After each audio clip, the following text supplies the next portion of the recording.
भारत की आज़ादी के समय भारत और चीन के रिश्ते उतने कड़वे नहीं थे जितने 1962 के बाद से हैं, क्योंकि उस समय अमेरिका ने पाकिस्तान का पक्ष लिया था। इसलिए भारत ने अपने पड़ोसी चीन के साथ मित्रतापूर्ण संबंध बनाए रखने में ही भलाई समझी। यही कारण है कि जब चीन तिब्बत पर आक्रमण कर रहा था तो भारत ने उसका कड़ा विरोध नहीं किया।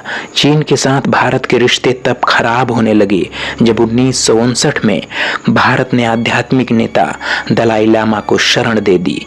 हालांकि तत्कालीन प्रधानमंत्री पंडित जवाहरलाल नेहरू ने पंचशील समझौते के माध्यम से दोनों देशों के बीच अच्छे संबंध बनाने की कोशिश की, लेकिन वह सफल नहीं हुए और दोनों देशों के बीच 1962 का युद्ध हो गया।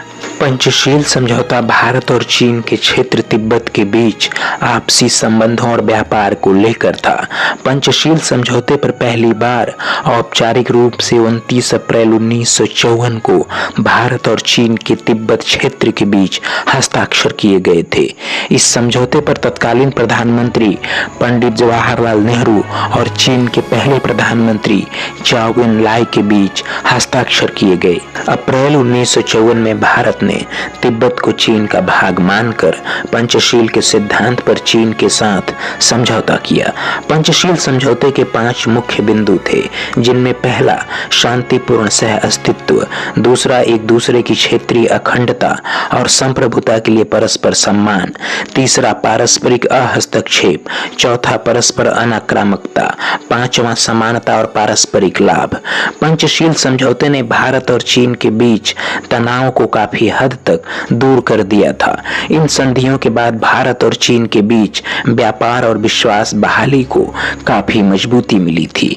इसी बीच हिंदी चीनी भाई भाई के नारे भी लगाए गए।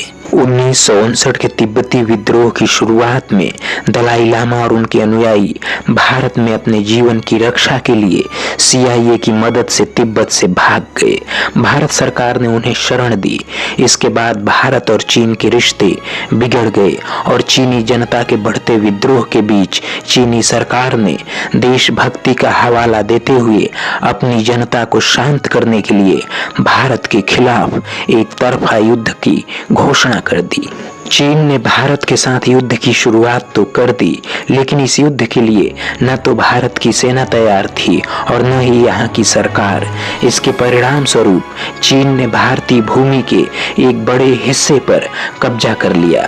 इस प्रकार पंचशील समझौता भारत और चीन के बीच आर्थिक और राजनीतिक संबंधों को दुरुस्त करने के लिए उठाया गया एक सोचा समझा कदम था, लेकिन चीन ने इसका गलत फायदा उठाया और कई बार भारत के साथ धोखा किया।